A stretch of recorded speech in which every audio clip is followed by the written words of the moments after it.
I started Coffee with Humans as a way to make meaningful connections.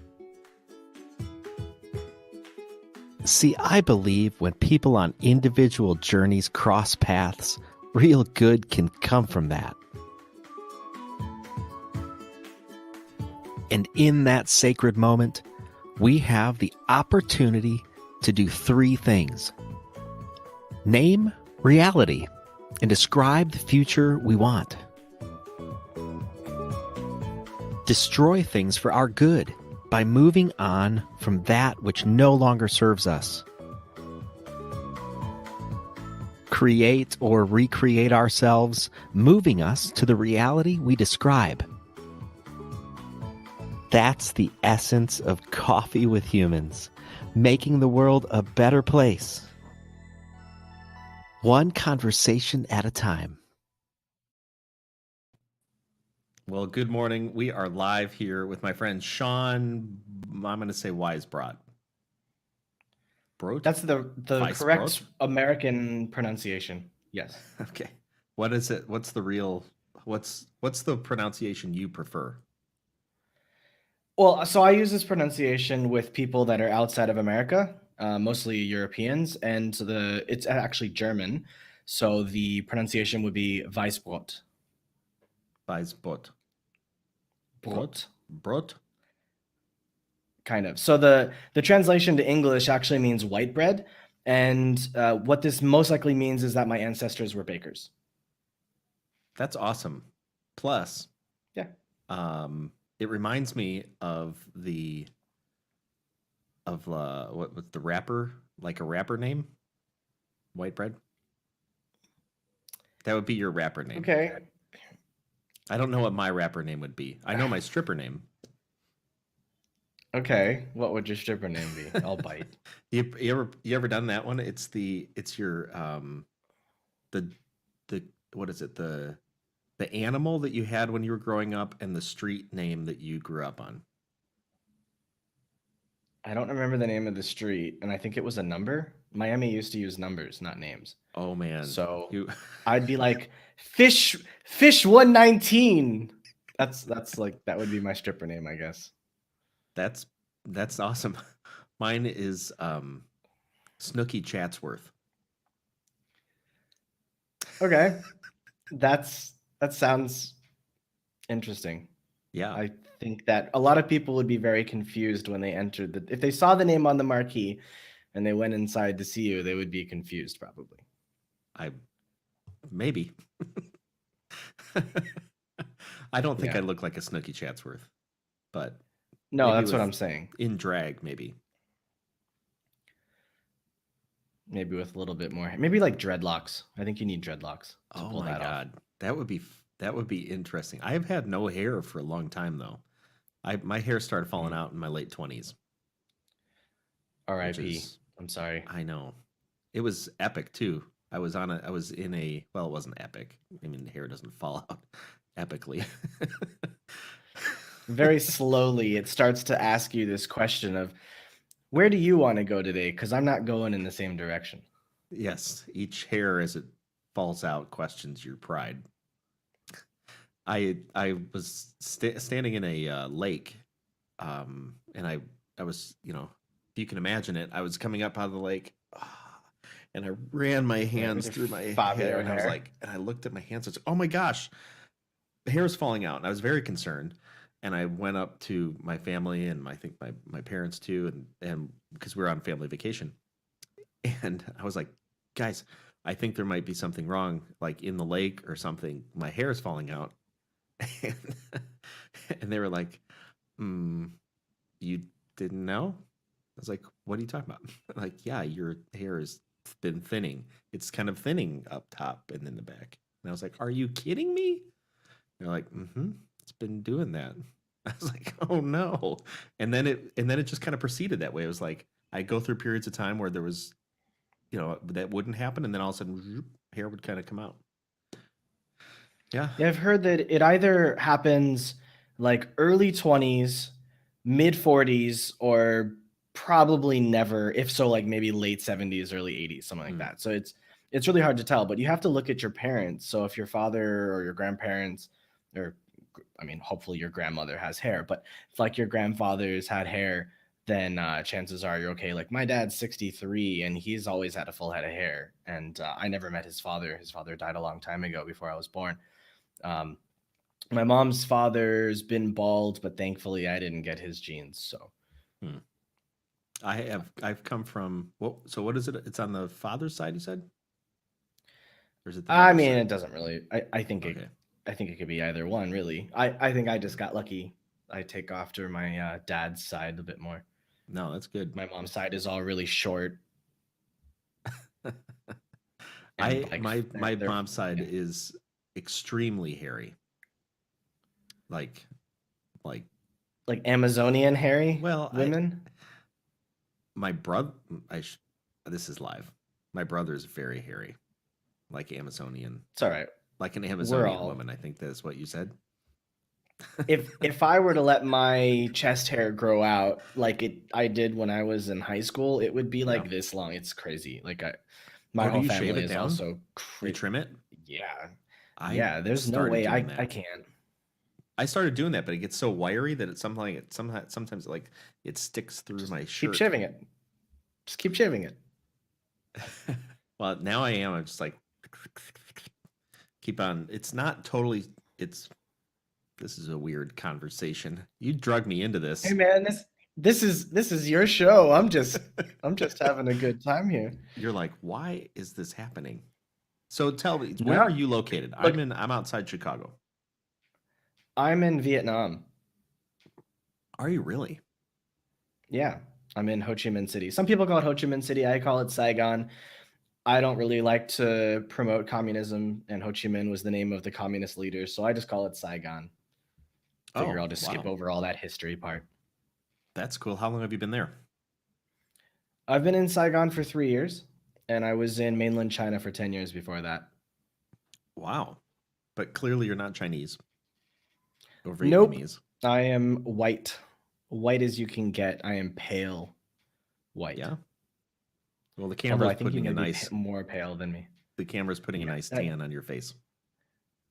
Yeah, I think I may be a little bit less pale than you. No offense.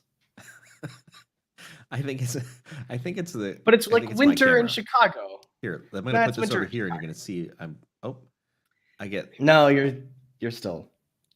see, look at that. If I put that window down, I kind of darken up a little bit. It's winter in like Chicago. I mean, it's all right. I understand. And like you've probably been in your house for the last few months, so you're probably not able to get much sun anyways. That's you know what? Absolutely. I think that COVID has affected that. I wonder if there's a if somebody was more present during the beginning of COVID. I wonder if somebody would have thought to measure the tan levels, the average tan levels around the country, around the world. Well, I don't think that's necessary, but it's very clear from science that lack of exposure to the sun, which naturally gives you vitamin D, will actually, make it more likely that people get depressed because vitamin That's D true. makes you feel alive. We're kind of like plants. Plants need to get sun in order to create, I think it's chlorophyll. And so we're kind of like plants where we need the sun to feel good.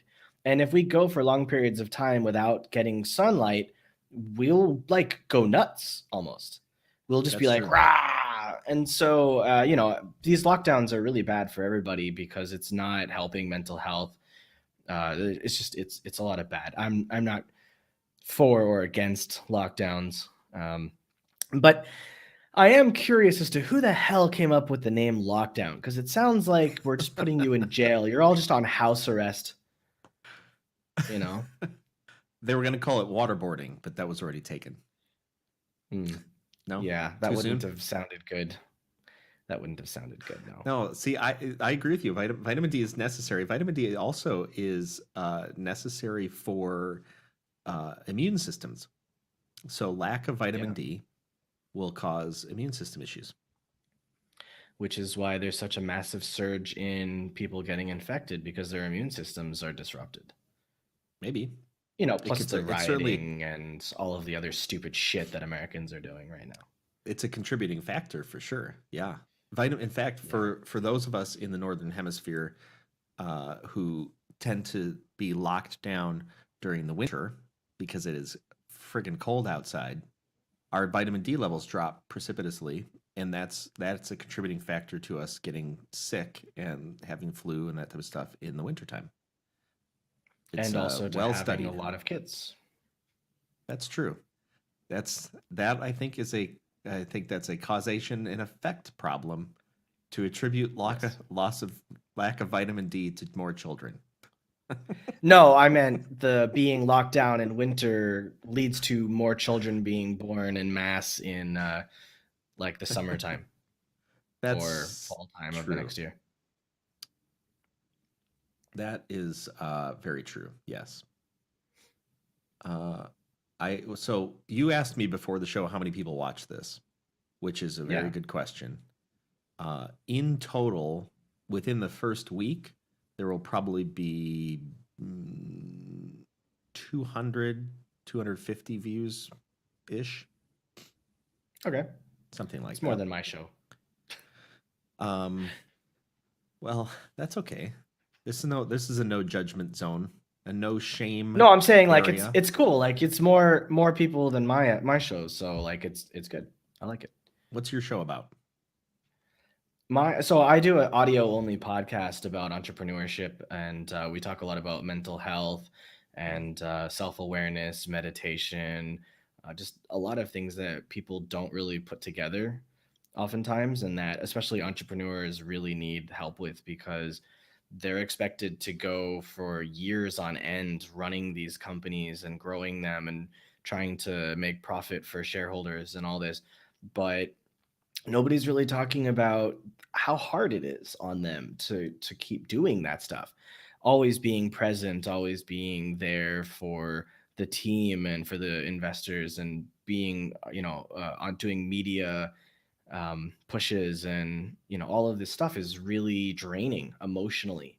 And what I try to promote is that we need to take care of ourselves. So one of the things that I say in every episode before I finish is entrepreneurship is a marathon, not a sprint. So take care of yourself every day.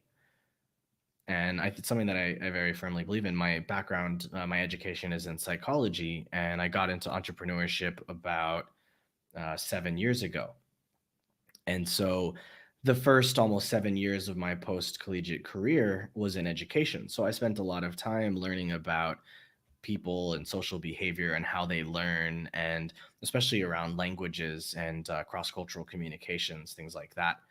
And so it gave me a really good sense of how to understand myself when it comes to what I'm trying to do, especially in the entrepreneurial world. And so I felt like now is a really important time to start coming out and talking about mental health, especially because people are extremely stressed out from this entire situation.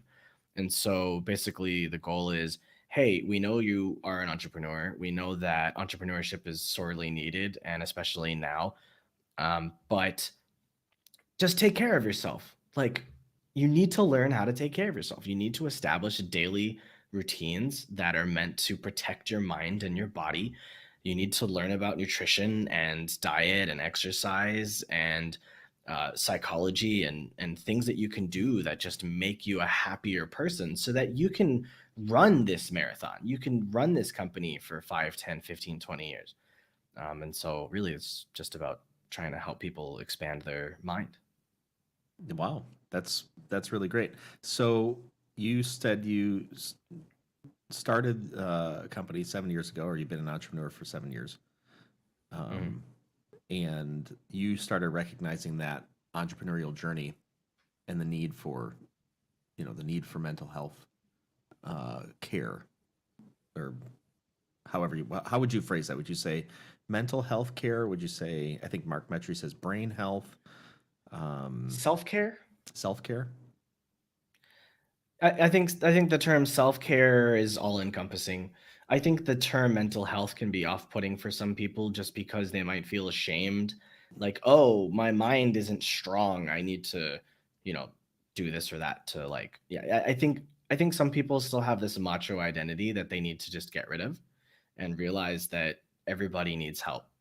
Yeah. Everybody has their own problems. Some people are raised in a bad family and that causes problems for them as adults. Some people, like myself, I had an amazing childhood. My parents were ever present and extremely judgment free, Hmm. always supportive and encouraging. I mean, I couldn't have asked for better parents. They're amazing people. Um, but you know, I'm not free of issues. Right. I'm like everybody else, you know, Yeah. baggage that we carry with us along the way from the experiences we've had. So it's just about recognizing that and being honest with yourself, and hopefully there's someone that is willing to listen to you talk about your problems. It Yeah. doesn't need to be a psychologist you pay for, but everybody needs a support network. Everybody. We're Yeah. social. I agree. I've been an entrepreneur for years and years, 20 years, something like that, in multiple ventures, some of them mine and some of them for other people. And I've worked with or advised at this point hundreds of entrepreneurs in their startups and small businesses. I agree with you. I think one of the challenges of being an entrepreneur is that is coming into the knowledge that you may be good at the one thing, like the one thing in your company, but you're um, terrible in all sorts of things for the rest. You know, you're great in the 20% that makes the 100% happen in your business, but you're terrible in the 80% of the stuff that's just the same old for every business. I think a lot of entrepreneurs get in that trap, and instead try and do a lot of things, do everything, and are unwilling to admit that they are just bad at major parts of their business. Yeah, and I think that's okay as long as they learn to recognize that and find a way to understand how to resolve that issue by hiring someone that knows how to take care of it, or by at least having spent time trying to figure out that part of the business and Mm-hmm. then hiring a person that they know, like that person has the hard skills that you can test to prove that they can do it better than you. Yeah. Then giving them a chance to do it will definitely help. Um, I think it goes, in my and experience, to yeah, brain health or mental health as an entrepreneur, because entrepreneurs that take on a lot of stuff that they shouldn't, or anybody for that matter, if you begin to take a lot of responsibility for things you're no good at and you don't like, you eventually cause problems for yourself and others. And uh, being able to lay down some of that weight, put it over there, opens up the mind. So I think to be able to think more clearly. true. The thing for me is I genuinely love every part of my business, Okay. and I love learning about every part of my business and trying to do every part of the business with the goal of figuring out who's the best person to take this part over from me. But Mm-hmm. at least by learning about it, I become a better person because I've learned how to do something new. And I love this process of tinkering and challenging myself to learn different parts. Um, but then, like for a specific example, I can't code, I can't read code, but I'm the project manager for my startup. I'm the UI UX developer. I do the wireframes, I do the specking of the issues and the release plans and the milestones and the sprint planning. I do all of that stuff, and I love it. But you'll never see me code or read code. I'm a human language person. I could teach myself languages. It's actually quite easy. Human languages I love. Computer languages I can't be bothered with. Hmm. And then there's things like on the operations side where my COO is really good with doing like creating workflows that work with each other and connect each other between the different departments and flowing data and all this. And like if you asked me how to do that or to try, like, no, sorry, go for it. Have fun, do your thing. I'll see you in an hour or two, or like I'll see you in a month or two. Just go do your thing. But no, for me, I'm not interested in that because I love the product and I love the people. Hmm. That's what excites me. is that. Cool. So how you're in Vietnam, you were in China, right? Yep. Mainland China, you said. Um, Yes, sir. how why? I was gonna come up with a better, more eloquent question. Why is a pretty profound enough question. Yes, Do think you it's want deep. the It's short open. answer? It's open ended. Do you want the short answer or the long answer? That's up to you. Whatever answer is better in your soul. They're both good answers. All right. So basically, when I was 17, I knew that I didn't really want to live in America. I never really felt like I belonged in America. I felt like there was something more calling me to experience. But I knew that I couldn't live outside of America if I didn't have a degree from an American university first, because apparently American university degrees hold a solid weight in countries around the world. Okay. So after I got my degree in psychology, I sold everything I had and boarded a one-way plane to China. And I became an English teacher because as a psychology major, that was really all I could do. And that was fine because by then I had already taught myself German and Spanish, so I was no stranger to learning language.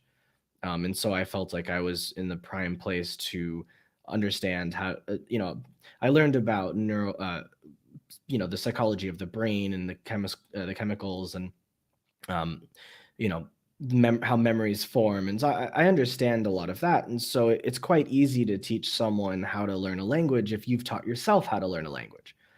And so I would spend my daytime teaching English, and then at night I would teach myself Chinese.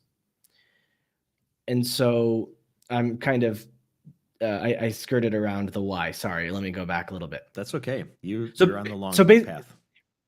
so basically, I knew that I didn't want to be in America, and I knew that I wanted to live somewhere else. At that moment, I didn't know where. When I was in my first summer of college, I studied abroad in Salzburg, Austria, which is where the Sound of Music, I think, was created. Yeah. And The I did a. hills are alive. Does that bring you back?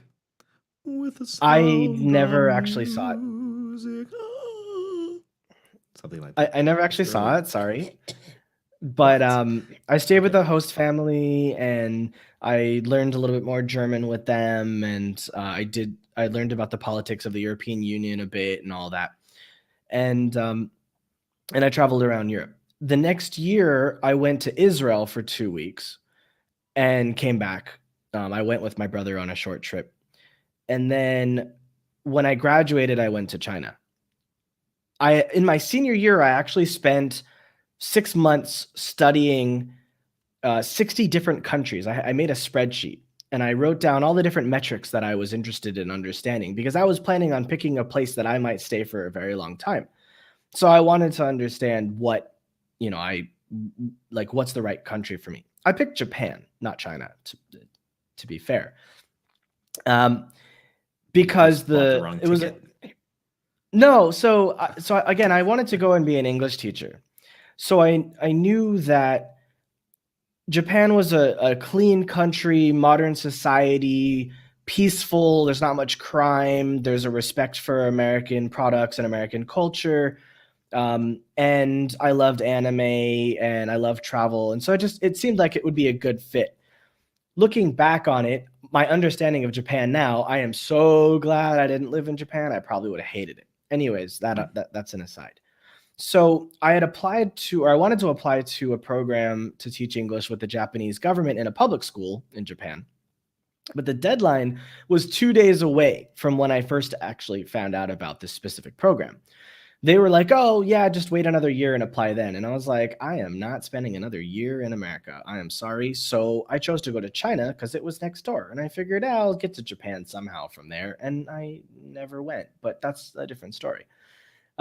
So I ended up in China teaching English, became fluent in Mandarin, and then moved down to southern China where I got into business because there's very few people who look like me and sound like them. So used that to my advantage and had an amazing 10 years. Wow. That's a great story. You must learn languages very quickly. Is that like your So thing? yeah, I definitely think I have an innate ability to learn language. I'll give you a quick example. There was a time in college when there was a job fair, and this one year they had a program, like a computer program, and this computer program had 30 languages loaded on it, and you were supposed to like tap on a random word or whatever, and then it would play a sentence from a language, and the goal was for you to guess that language, the name of the language. I had never heard of any of those languages, and I got 28 out of 30 right. What? I completely guessed every single one, and I was right on 28 out of 30 times. Okay. So you have something, you're just kind of wired for the ability to understand languages, it sounds like. Yeah, and like if I'm in a random country, or if I just hear people talking at random, if I hear their accent, I can tell you where they're from. I mean, that's mostly from traveling and like experiencing it, but sure. Or like I could look at people and I could be like, okay, this person's Korean, but this person's Japanese. This person's from Indonesia, but this person's from, Cambodia. Like I could also discern very easily the different countries that a person might be from just from the way that they appear. Interesting. Well, this is good. We have listeners and viewers all around the world. We have some cool listeners over in the Middle East. I've had folks on from New Zealand, Australia, Kiwis, Aussies, eh? Malaysia, the Middle East, the UK, maybe Ireland, I don't know, Canada, maybe that doesn't, US, obviously. You're the first person from Vietnam. Well, I am not, quote, from Vietnam. You know what? I just happen to be living here. Don't split hairs.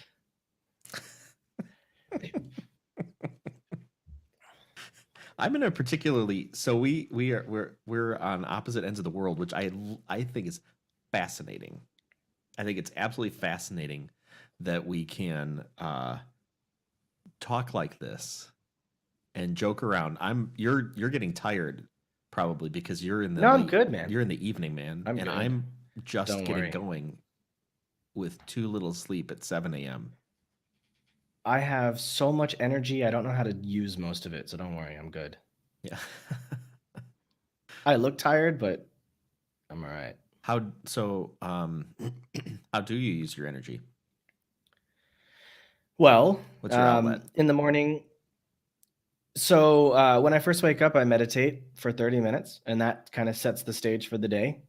And then I'll do joint mobilization. So it's like rotating your wrists and your ankles and like just mobilizing all the joints. And then I'll go and do an hour of high intensity interval training. And later on in the day, I'll do I'll do several walks, but in total between 4 and 7 miles every day I'll walk.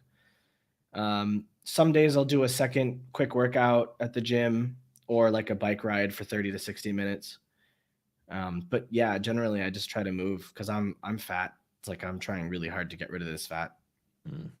I gained 50 pounds, which for non-Americans is about 23-ish kilos, over the last 13 years living in Asia. So I'm trying very desperately to get rid of it because I'm about to get married and I don't want to look shitty in my pictures. That is admirable. Yeah. Well, plus, my fiance is a gym trainer, so she's actually my trainer. So, I bet she is. Yeah. Is she she's your accountability coach for fitness? Yeah, she does not. She does not like it when I eat Indian food.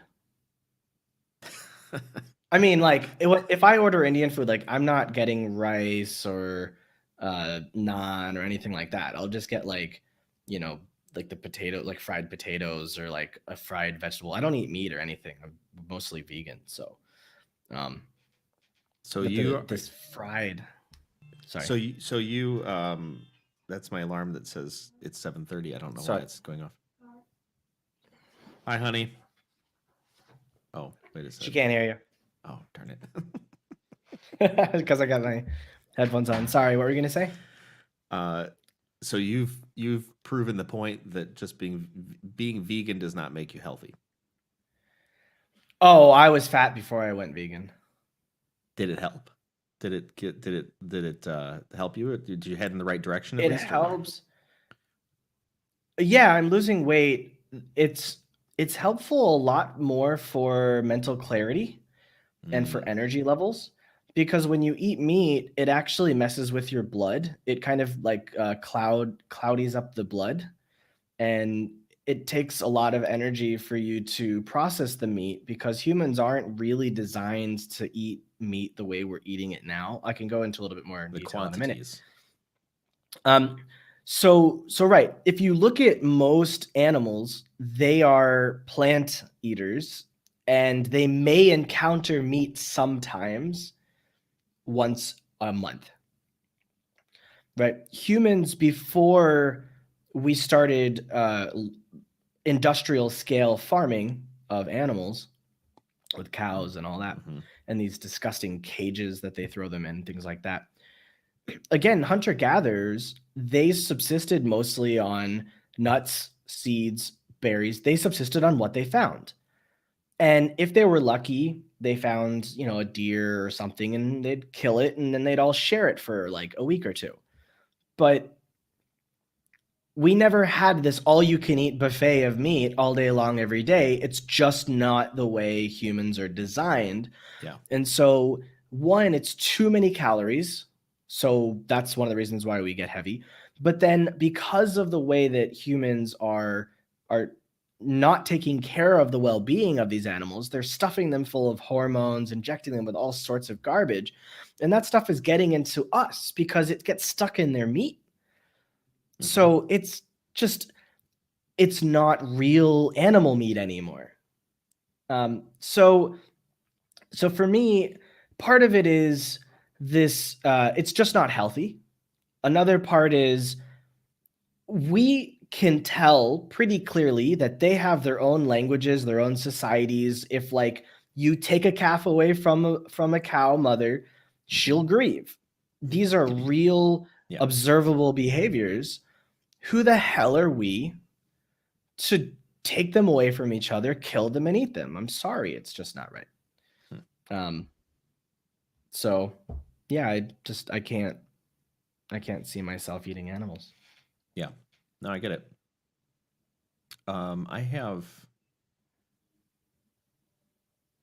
I've never shared a screen on here before, but I'm gonna do it. What do you want to show me? I'm gonna show you something. It's relevant Is to our this something that discussion. everybody else can see too? Yeah, but I don't know if it's gonna work right. All right, go for it.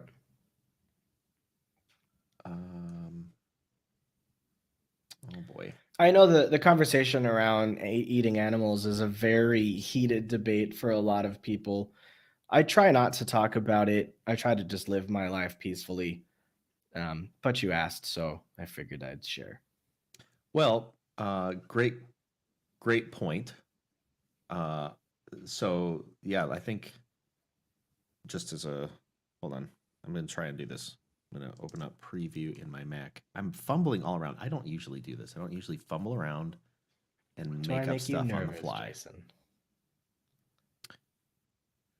Okay, so you said you try and live your life peacefully by not getting into things like that, and that's okay.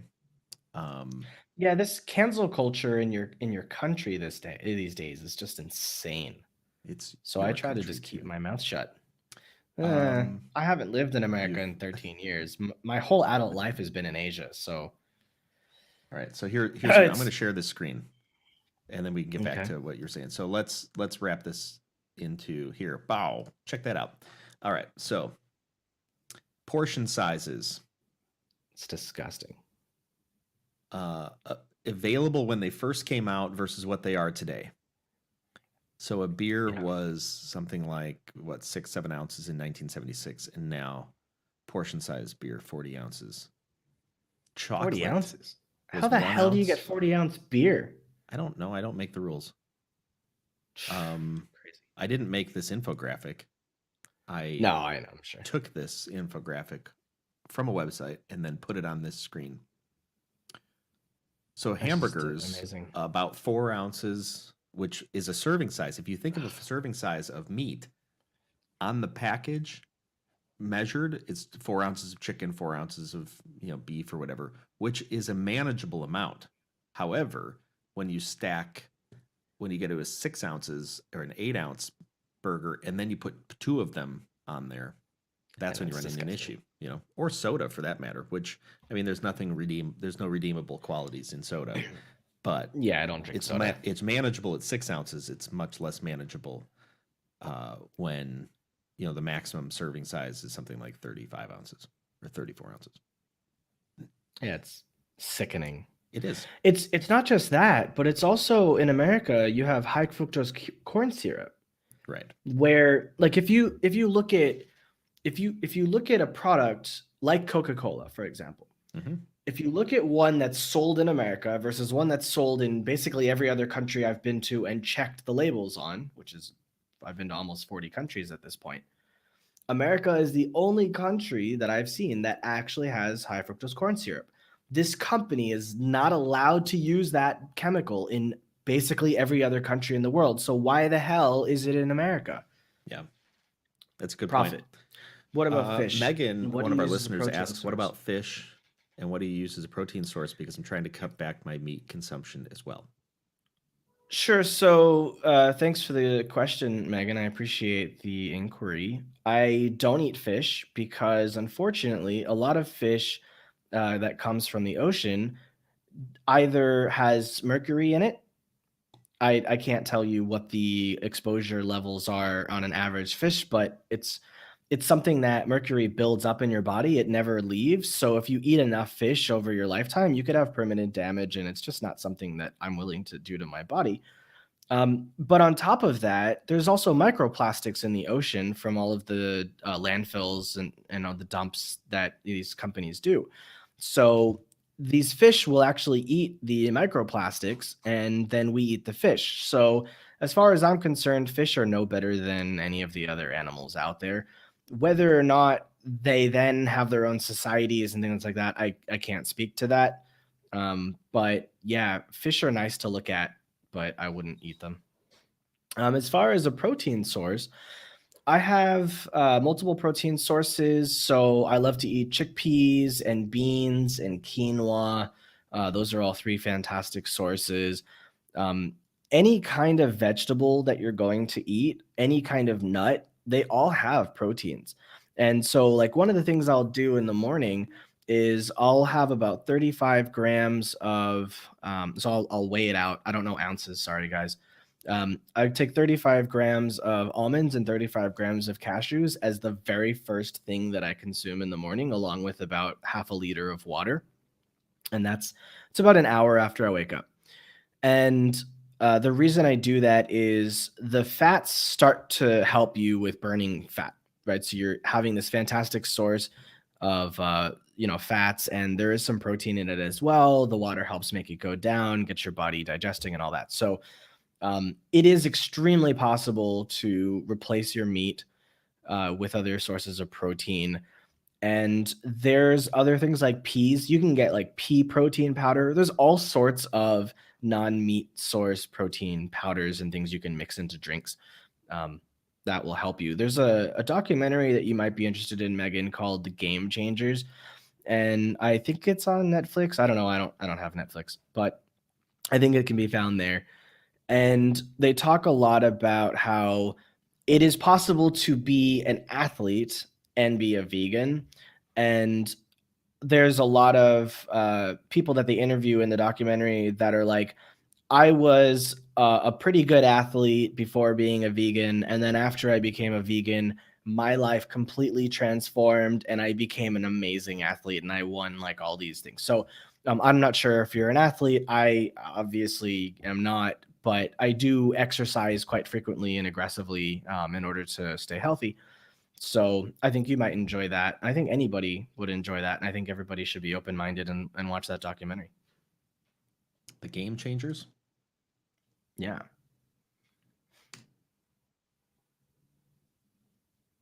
thegamechangersmovie.com. Yeah. It is, you're right, it is on Netflix. Everything's on Netflix. Presented by James Cameron, Arnold Schwarzenegger, Jackie Chan, Lewis Hamilton, and others. Yeah. Yeah.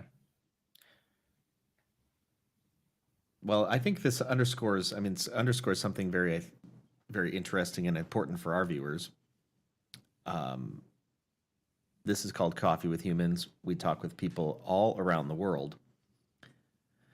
And, Megan's chiming in. She says, "Sweet, thank you. I have a small addiction to CrossFit." I know, Megan, and I'm not certain that the addiction is small. Hence the LOL. Be careful with CrossFit. CrossFit is a dangerous drug. The first time I tried CrossFit, I threw up, so I never went back because it was way too hard. You gotta push past the first time. I throw up. So here's what happens to me physiologically, and then we'll get back into what I was saying before for Coffee with Humans.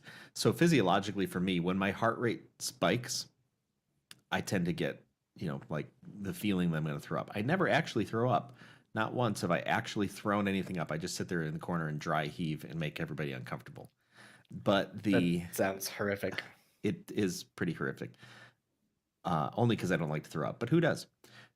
But the people who throw up all the time by putting their fingers in. No. Okay. So the thing that I've noticed is that that happens right out of the gate when I'm first start working out. But then over time, my cardio just catches up, and it's usually 2 weeks ish, somewhere around there. And my body goes, "Oh, that's what's happening." So what I can do is I can manage that. I can manage my heart rate, and that totally keeps it in check. It's just related to heart rate and output. Megan says, "I don't throw up because I listen to my body signals and take breaks when needed." Good point, Megan. Megan, so do I. Megan, you should don't forget to mobilize your joints before your CrossFit, and do hard static stretches at night before you go to sleep, so your body has the chance to recover before the CrossFit the next day. If you do it every day, which I assume you probably do. She probably does. I have it on good authority that Megan works out every day. I think it's okay. Nope. There's nothing wrong with working out 6 days a week. Not at all. You just gotta 7 days a week is probably not good. You should work into it and give yourself rest. Take a break. So this Game Changers thing, which is I think interesting, and then you're vegan ish or veg, not really, kind of ish. More vegan than not. If there was a vegan meter, you'd be. I eat eggs. You'd be kind of over here, but this is important. It's an important topic because around the world we tend to have a myopic view of whatever we're living in, whatever situation we are in. We tend to think that that's normal. That's what everybody has, and it's simply not true. There are different cultures around the world experiencing completely different things, sometimes exact opposite things that we are experiencing in our culture. And raising an awareness for each other is important because the world is a big place. And like you said, Sean, you've been to 40 countries, you've experienced a lot of different cultures. You have trained yourself or habitualized yourself into eating a certain way, whereas some other folks have habitualized themselves into eating a completely different way. And increasing our awareness of that, I think, offers us the ability to change and to do things that maybe work better. And also understand that maybe some things that we grew up on just don't make sense for us physiologically. Oh, yeah. But they were what we grew up on, and okay, no harm, no foul. It's just not best for us. For instance, you asked before the broadcast if this was coffee. I said I would answer you. And something's gone horribly wrong with my coffee today. I used instant coffee, hazelnut instant coffee, no less, with Ew. You guessed it. Club soda. And it Why? sort of turned into this foamy mess, which is actually surprisingly delicious. And it's, and I should say it is lukewarm club soda. Ew. So it's lukewarm, foamy instant coffee. If I drink coffee, it's normally cold brew. I just find it's a nice, clean kind of an experience. Do you make your own cold brew or you buy it someplace? I buy it downstairs. There's I mean, hell, I'm in Vietnam. Like, there's a coffee shop. There's 5 coffee shops in every corner. Yeah. How do they make their coffee typically in Vietnam? There's a special way. Strong. Yeah. Strong enough to make you jitter. Right. That's how they. If it doesn't make you just like, almost have an epilepsy, like there's no point to drink it. What's the Not an epilepsy. Sorry, if it's strong enough to have a seizure. If you're not like getting ready to seize up, then like it's not worth drinking. Vietnamese iced coffee, Oh, it's so good. also known But it's as- dangerous. How do you pronounce it? Café da? soda. Café soda. Coffee soda. Oh, Megan. Megan's coming out I would have swinging. to say I don't think I've had Thai coffee. Oh, all right. I So this isn't a fair fight. Because I like Thai tea, and I like Indian masala tea. I don't know. Sorry, I'm a tea person more than a coffee person. But if I Oh. had to have coffee, it would be cold brew. So Vietnamese iced coffee. Okay. This is not. There's nothing healthy about this. This is condensed milk, water, I don't drink it. condensed milk, ice, dark roast coffee. All of which sounds delicious. Oh yeah, I mean, don't get me wrong. The Robusta. So they use Robusta in Vietnam, and Okay. Robusta typically has 2 times the amount of caffeine of the Arabica coffee, which is a bit more well known in the West. I think Starbucks is a connoisseur of Arabica and their blends. Hmm.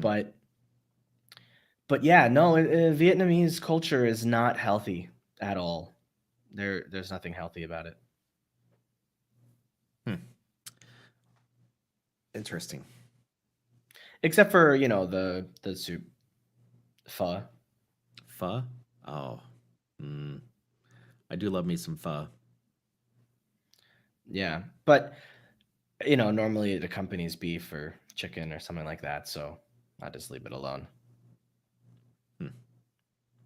Yeah, I think it would be interesting to experiment with different types of coffee. Even on the show, to pull them out, because sometimes I usually have a mocha pot, a little Italian mocha pot, and then I make a little espresso, and then I drink 3 of them in here. God. Well, so I'm from Miami, and they've got cafecita and all that Cuban espresso. So I remember when I was younger and my dad had a Zenel office, he used to have some employees that were Cuban. So he would have an espresso maker, and he would go around and he would make espresso several times a day, and he would put 4 teaspoons of sugar in it for like a cup that was this big so that you could have, 5 little cups for people to drink. And he'd go around the office and ask people, do you want some? They're like, oh my God, doctor, thank you. Like, I need this so badly. And it's just a sugar rush, really. Right. And, well, but that damn, answers that why you started off on a non-healthy eating kick. Oh, my family have a horrible eating habits. Yes. But I was they're delicious. thin until I was 26. Yeah. Well, I it was catches up to you. thin. I don't know who I I know. heard this from. It could be totally wrong. And if there's a nutritionist or somebody who thinks they know, feel free to chime in. I had heard that basically your eating habits today are going to catch up with you a decade from now, because you're programming, or maybe 7 to 10 years from now, because you're programming your body at that point in time to begin responding in a certain way. And then the effects of that are felt later in life. This is also true in the opposite way. So you're on a fat loss thing. I just there was a Netflix show. I love documentaries. I love learning about things. I just go hard when I learn something new. Here's a fun thing. Carbon dating. Well, not carbon dating, but they so there's the no, but dating based on oh shoot, now it's early. Nuclear bombs. So when they started setting off nuclear bombs around the world, right? The amount of carbon 14 or whatever. I'm getting this wrong. I understand. But, right. I know what you're talking about. There's a particular type of shoot. Now I sound like an idiot. There's a particular element that is created in a nuclear blast, and so you can calculate. You can actually see it. They've measured it, and there was this huge spike, and then it goes down slowly, and you can they've figured out how to measure things.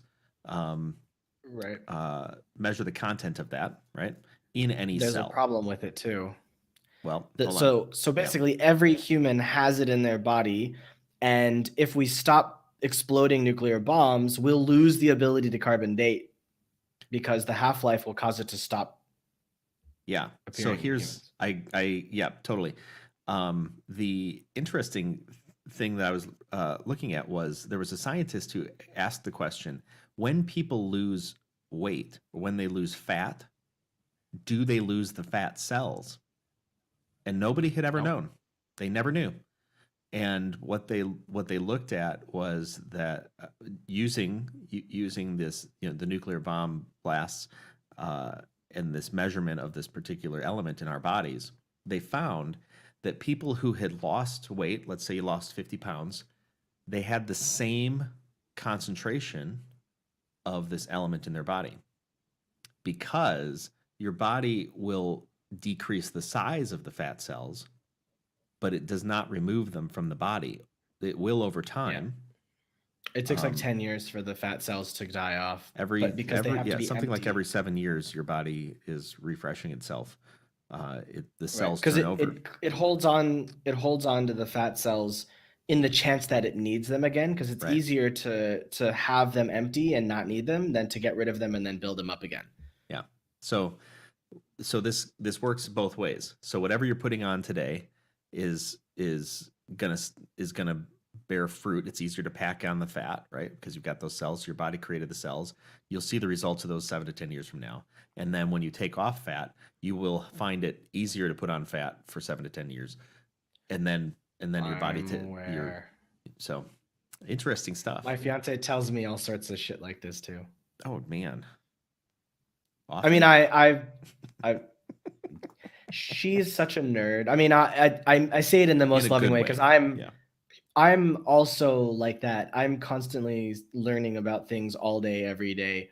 And sometimes I annoy her with what I've learned, and sometimes she annoys me with what she's learned. But in essence, we love each other, and it's all interesting information. Well, that's good. Yeah.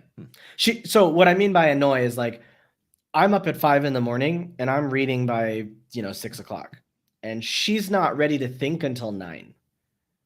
So I'll just be like, oh, guess what I just learned? And she'll be like, go away.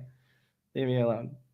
So she doesn't want to hear about it when I'm ready to talk about it. And then she comes home from work and she wants to talk about it. And I'm like, I'm tired. Let's go to sleep. Like, I don't want to think about it. So, yeah. So this thing goes on for an hour, right? I was like, it'd be nice to stay on longer, but like, I don't know if it like just cuts us off. Like, oh, time's up. Okay, bye. It does not cut us off. No, just life cuts us off, because we can't go on forever. That sounds so hard. I know, right? That was both. You got me. In the short term, can't go on forever, and long term, Sean doesn't go on forever. Jeez. The pressure of time leads us to the opportunity for clarity. True. Oh man, wisdom bombs. Yeah. So, are you staying in Vietnam for a long time? Well, the borders are closed, so I can't really go anywhere. That's true. But over the long term, let's move out for the short term. What are your plans? Because you're not alone in this idea that Well, the one country isn't for you, and arguably, country lines are all just made up anyhow. So why I not want know. to move? I think passports are a huge waste of time and energy. I think there's a lot of problems with the world. I won't waste anyone's time with my rambling, but I totally agree with you on that. Um, one thing I think was very interesting. I think it was Scott Kelly who said it. I can't remember. The Um, astronaut? yeah, when you're on the International Space Station and you're looking down at the planet, you don't see borders. You just see green and blue. You just see land and the absence of land. And I'm extrapolating. I'm not quoting Hmm. him word for word. It may not even have been him, so feel free to correct me. But I'm not essentially, going to correct you. when astronauts go up into space, they stop feeling this cult. They stop feeling like it's America versus Russia or China versus America or whatever it is. They just feel like humans, and they feel like we need to sort our things out and just figure out how to not destroy what we have. Hmm. And as you're saying before with clarity, I think more people like I think there should be like a live stream of the earth, and just like everybody needs to spend an hour watching this live stream every day before like they go do anything else. Of the planet, like from the outside looking in. Yeah, like from the International Space Station cameras. Like they should just be able they need to just watch the planet spin to get a Okay. sense of just how small and insignificant each individual one of us is. I mean, if you Yeah. think about it, the planet is a grain of sand in a universe that is of nearly incalculable size, mostly because we just can't see all of it. Hmm. So, Yeah. No, that makes sense. yeah, A, humans a lot of people are never see that.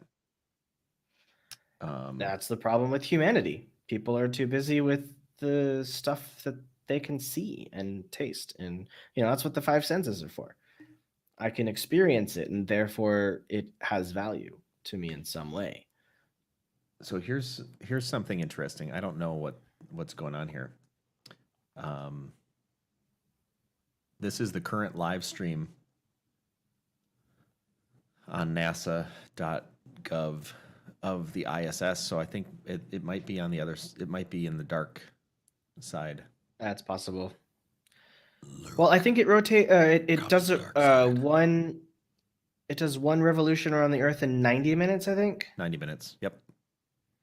So, I guess if you have a live feed, why don't you scroll back and see how many minutes ago you could see the sun, and from there we could determine how many more minutes until we can see the sun again. Because it won't let me. This is the whole Well, this is the whole stream. It's not you. This Sure, is not YouTube. surely It's YouTube. Ustream. 433, Oh, 436 people watching right now. 438. There's a little ticker but up top. almost 250 million views though, so Yeah. it's not bad. But I think YouTube has their own. I think they have a stream on YouTube as well, and you could definitely move that They marker probably there. do. I just went and grabbed NASA. Oh, actually, like in the lower right hand corner, you can start seeing it. Oh, snap! We're coming into. This is This looks like it's forward looking. There it is. That's the sunrise. Hey, everybody, we're seeing the sunrise from the International Space Station in the lower right as the ISS is moving around the planet.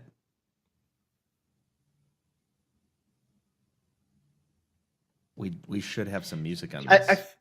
I feel like we should have 2001: A Space Odyssey's opening soundtrack for this. Yeah.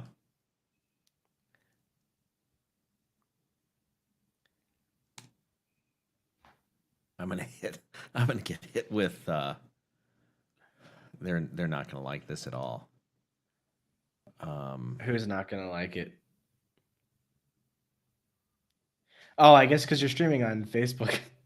Facebook, YouTube, and LinkedIn.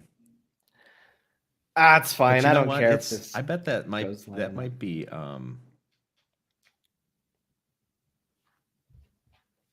I wonder if. Oh, check that out, everybody. We need to. Yeah. We need to watch this. This is good. I just got a notification on my phone, and I just realized I have something really funny you might want to see. So Yeah. essentially, what I do to protect my eyes at night is I have a function called bedtime mode.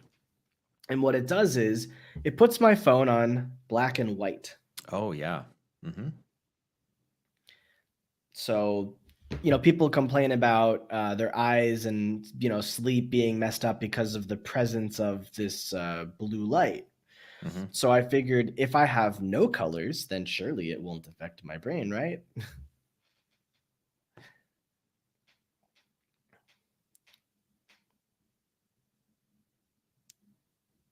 That's kind of coming up quite fast, actually.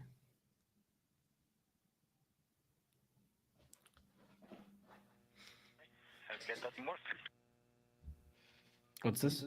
This is the audio from the space station.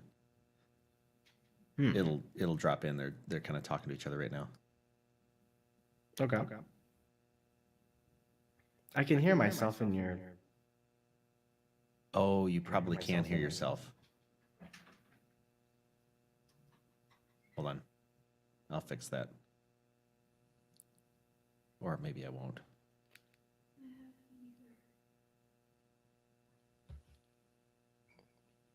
Come here. Or not.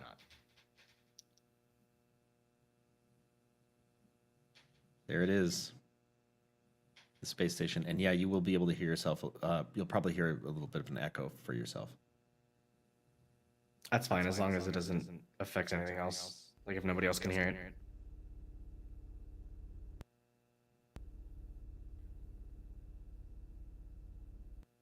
We'll see if I get flagged for copyright. Let's hope not.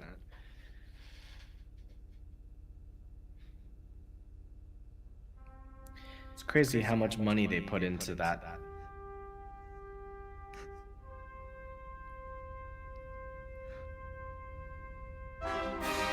Ta-da! What? The timing on that? Holy moly.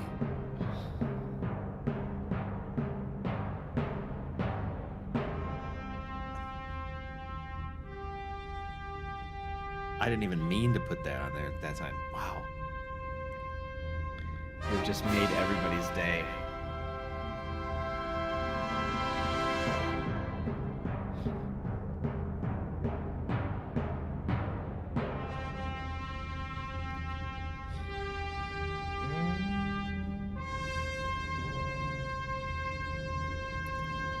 I feel like I need a confetti cannon.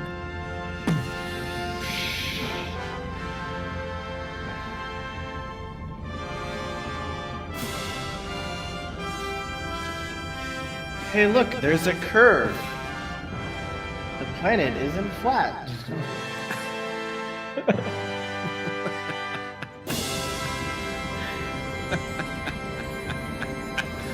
Oh, man.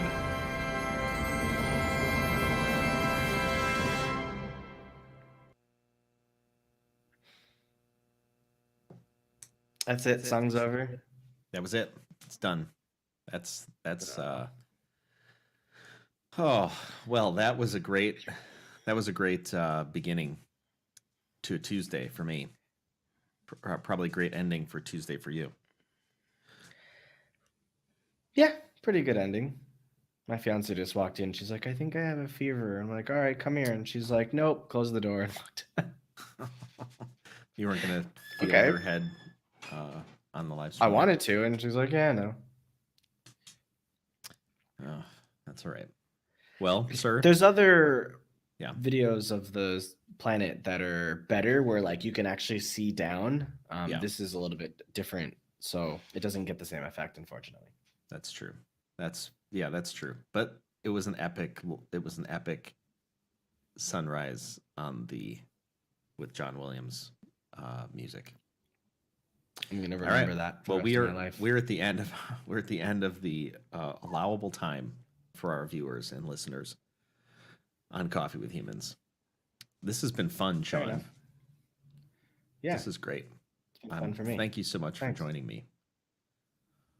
I would probably normally never do this with anybody else. I mean, not live, at least.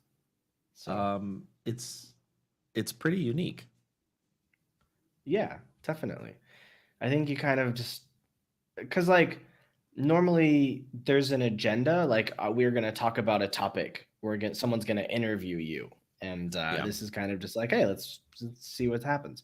I've been trying to do that with my podcast a little bit more, where I used to prepare and have questions, and now I'm like, hey, this is the theme, but like let's just see what happens. And but I'm still like more directing it slightly. But this was cool because I'm used to being like on the other side. Oh, you got a dog? Oh, that's cute. Abby wants to say hello. Hello, Abby. Oh, that's the name of my fiance. Really? So you have Yeah. So it's also the name of my son's girlfriend. So there's Abby the dog, and then there's Abby the human. Hey, Just cute. I'm gonna talk to my daughter and tell her to go take care of Abby the dog. Fair enough. Take care of Abby the dog.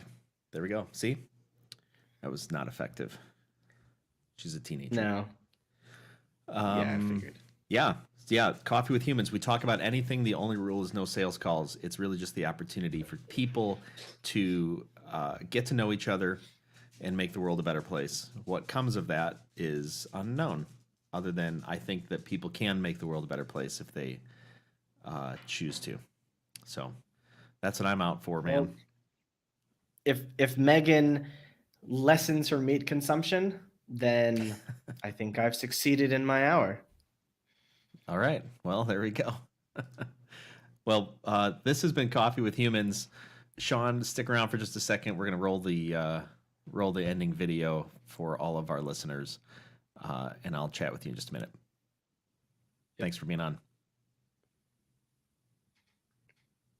One of the things I love about Coffee with Humans are the raw conversations I get to have, meeting new people just like you. If you or someone you know should be on Coffee with Humans, go to coffeewithhumans.com. Remember, the only rule is no sales calls.